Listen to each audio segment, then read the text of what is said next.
support all clever European decisions. Russia. So a lot of decisions are in front of us, more decisions, and especially on security. We have to be in control with our external borders.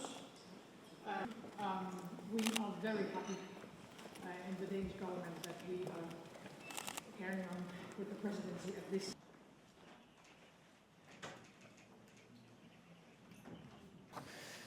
Dear Roberta, first of all, warm welcome to Copenhagen. Next month, Denmark will take over the EU presidency after Poland, and we do so in a very defining moment for Europe. As you all know, Europe is facing challenges on a historic scale. There's war on our continent, the geopolitical realities are changing, and we are facing challenges from mass migration, climate change, and global competition. To be very short, Europe faces the greatest challenges in generations. As of 1st of July, Denmark will indeed be leading the Council of the European Union, and this presidency could not come at a more critical time for Europe. For the coming 6 months, in fact, we will rely on Denmark to lead the way, and I welcome your focus on strengthening our security, our competitiveness, and democracy.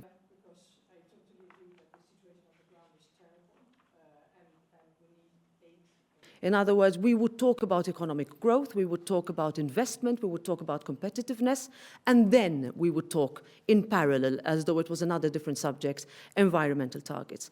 We realized last June that it is no longer possible. If we don't, as the pro-European, I would say, majority in the European Parliament, continue to push for those targets to be met, while at the same time addressing the key concerns for those countries where, for example, the poverty gap is increasing, then we will not manage to answer our citizens' questions.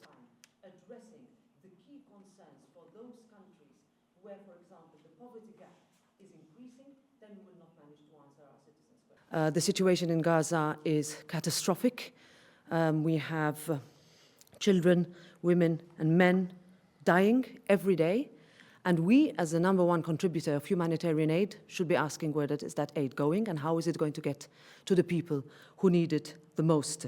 We also need to continue working, no matter how difficult it is, towards a two-state solution.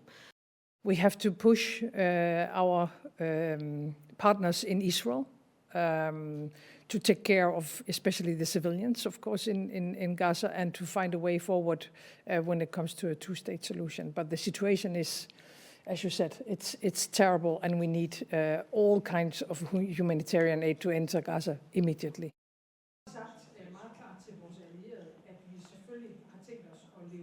Last time we had a leading role in the Frugal Four.